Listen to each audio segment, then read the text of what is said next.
O caso Jeffrey Epstein é um caso polêmico. Quando um caso envolve poder, sexo e morte, a internet vira uma máquina de certezas instantâneas. Nesse vídeo, pessoal, eu vou te entregar a arquitetura que está por trás do caso Epstein. Tem muita coisa que é fato e muita coisa que é narrativa.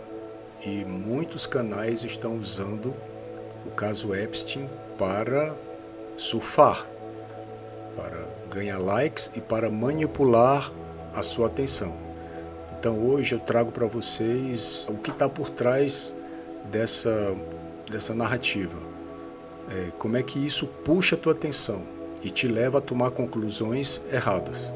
Então vamos curtir esse vídeo agora comigo aqui. Bom, para você não ter sua atenção sequestrada pela sua emoção, vamos começar com a cronologia dos fatos.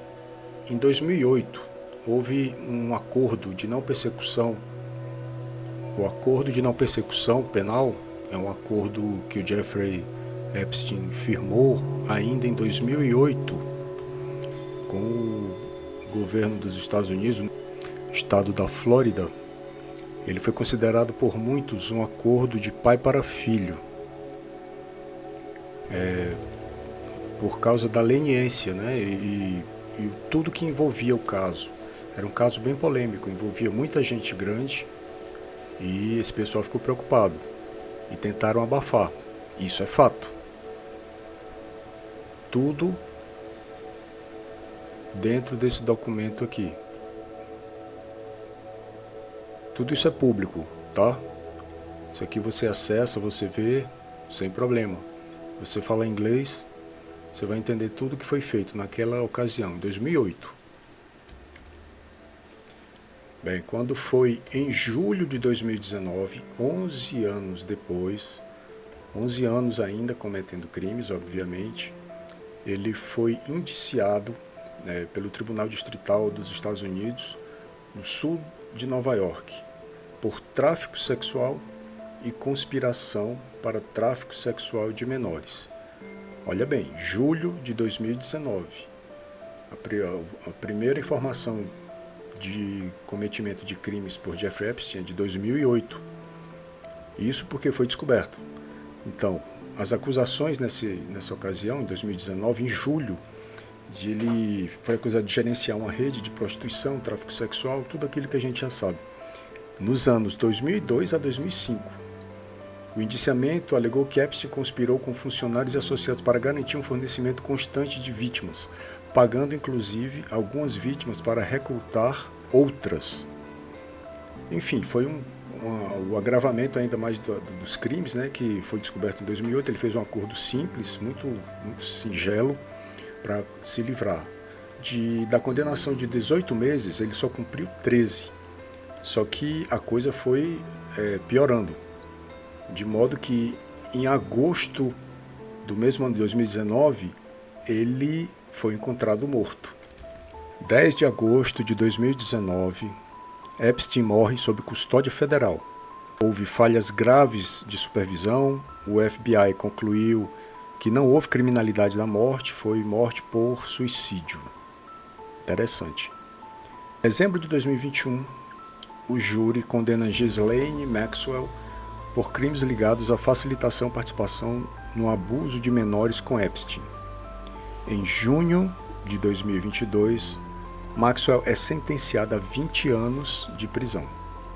Em 2023, o relatório do DOJ detalha falhas e condutas na custódia de Epstein no MCC de Nova York. Em 2026, dias atuais, estabeleceu-se uma disputa pública sobre os arquivos Epstein e acesso de parlamentares a versões não redigidas, reacendendo o ciclo de cobertura. E é aqui onde começa o nosso vídeo. Bom, o indiciamento federal de 2019 descreve um padrão de ações, né? Ele costumava recrutar, aliciar e abusar, incluindo vítimas menores. E é o que está descrito na peça acusatória do DOJ, que na verdade o documento é esse aqui que eu vou mostrar para vocês. Aqui a peça acusatória de 2019, contendo todas as acusações e pelas quais ele foi condenado, no agravamento ainda, né, da primeira ação lá, de 2008. Bom, o relatório do inspetor-geral, né, do DOJ, ele diz que não há prova de conspiração. Apenas existem provas de falha institucional em relação à morte de Epstein. Ou seja, existe um vasto rol de documentos, de análises, né, principalmente do FBI, em relação a essas conclusões, que houve falha na estrutura, na vigilância, muito tempo sem vigilância, na cela, mas independente do que a mídia fale, que é onde a gente vai tratar no vídeo hoje, que é a manipulação, o Departamento de Justiça norte-americano leva muito a sério assassinatos, principalmente quando envolve pessoas muito influentes, como é o caso de Epstein. Então, o FBI foi até além. Ele concluiu que não houve criminalidade, nenhum indício de homicídio, que é onde entra agora a parte que a internet odeia, que é quando a gente fala em limites, né? A internet ela não pode falar tudo. Ela deveria falar a verdade. Então, o que aconteceu de verdade? Foram numerosos e sérias falhas de segurança. Isso é fato, comprovado por extensa documentação. Vamos falar do caso Maxwell. O que foi juridicamente concluído? O veredito e a sentença. Bom, um ponto que muita gente ignora é que existe uma condenação penal ligada à facilitação do abuso de menores, em parceria com Epstein. E isso não é rumor, isso é veredito e sentença. Ou seja, ela foi declarada culpada em 2021 e recebeu a sentença de 20 anos de prisão em 2022. Agora, o que é que não foi comprovado? Aqui que a coisa fica, digamos assim, entramos na zona cinzenta. Agora vem a parte que eu costumo dizer que a internet odeia, que são os limites. A cobertura da mídia e o ciclo de manipulação. Existe uma característica interessante no caso Epstein, em relação ao que o nosso canal explora, Decode Brasil, que a gente trabalha com essa parte, né, de tudo aquilo que está por trás da narrativa de superfície, a narrativa decodificada. E o caso Epstein, ele é perfeito, porque ele ilustra muito bem a situação do conteúdo infinito. Ou seja, quando você fala os arquivos Epstein, com aproximadamente 3 milhões de registros, pessoal, isso praticamente vai ter notícia para os próximos 20 anos. Daqui a 20 anos vamos continuar falando do caso Epstein, vão usar esse caso para desenterrar muita coisa, ou seja, vão usar o caso Epstein como emblemático, porque sempre vai ter alguém envolvido com Epstein. Daqui a pouco o seu vizinho aí está envolvido com Epstein, ou o seu chefe do seu trabalho está envolvido com Epstein, porque tudo você pode alegar. É o que a gente chama na mídia de conteúdo infinito, porque sempre vai existir mais um arquivo, mais uma página, mais um envolvido, mais um nome, mais outra lista. Quer dizer, isso vem se arrastando desde 2002, 2005 e já estamos em 2026. Então, é previsível que isso vá até 2050, não sei, sempre com esse tema. E a gente, como consumidor de informação, a gente tem que ter muito cuidado com esse tipo de coisa, porque é aí onde as pessoas querem pegar você e manipular a tua atenção. Sempre vai haver esse nome novo, né? Essa pessoa nova. De repente, uma pessoa que você é uma atriz, um ator, um jornalista, alguém pode acusar e dizer que estava envolvido com Epstein.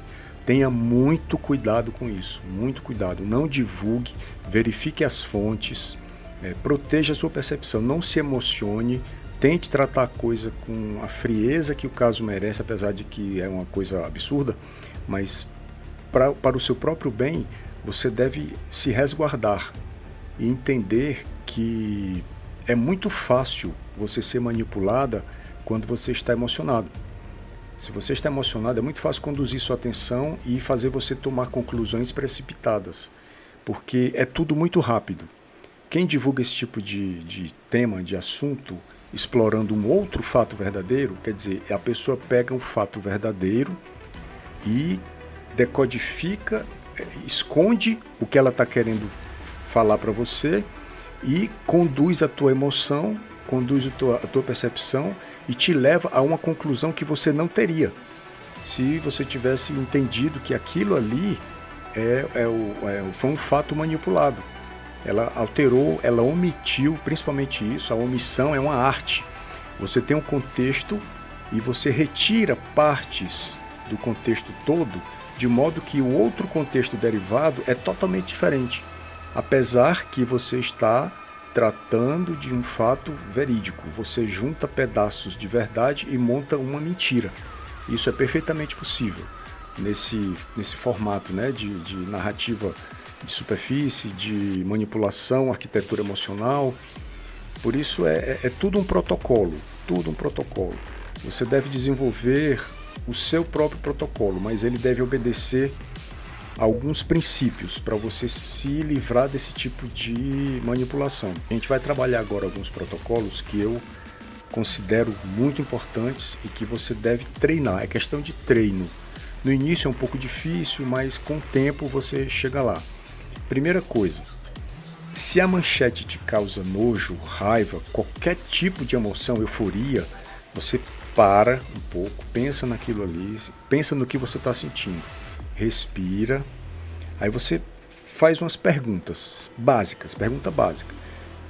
Existe um documento primário? O documento primário é a fonte, é uma foto, alguma testemunha que teve lá, que viu, ou um documento público considerado de investigação, um documento conclusivo, existe isso? Existe um relatório oficial de polícia, tal? Existe? Se não existe, levanta a primeira suspeita. Você já dá aquela parada e já entra em estado de alerta. Qual é a alegação exata que está nesse documento, né? Ela é a prova exata do que houve? Quarto ponto, existe uma lista, um arquivo, quem produziu, em que período? Ele está completo? Ele não foi retirado partes dele? Outra coisa, essa é básica, isso você deve sempre manter em estado de alerta. Você separa o fato do que você pode inferir daquilo e o que é ficcioso, o que é fantasioso. Aquilo que poderia ter acontecido, poderia, mas não é o que os documentos ou os eventos comprovam. E outra, nunca, jamais terceirize ou delegue a sua certeza para quem está narrando. Quem tem que tirar certeza é você. Então nunca deixe isso assim de graça. Você deve cuidar muito bem da sua percepção. Bom, para encerrar, eu poderia dizer que o caso Epstein ele é real, caso gravíssimo e vastamente documentado.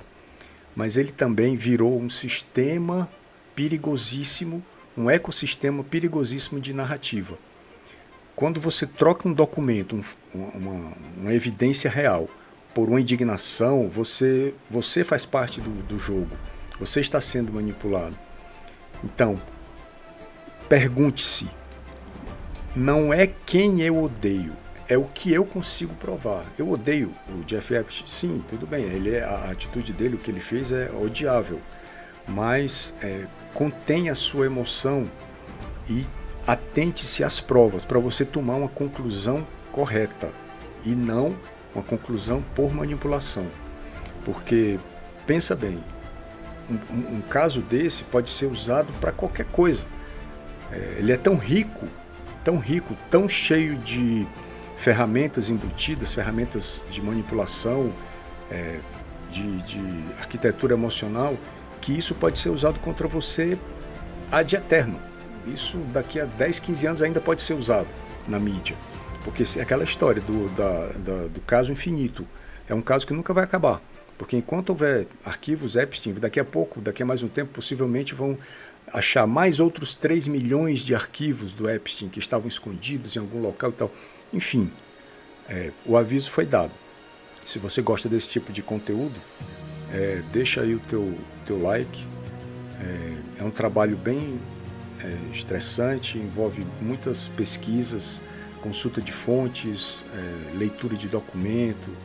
Apesar que num vídeo de 10, 15 minutos fica impossível você trazer ou decodificar tudo, mas já é um começo, né? É um esforço nosso para tentar melhorar a forma como você percebe o mundo e como você consome a mídia. Espero você no próximo vídeo.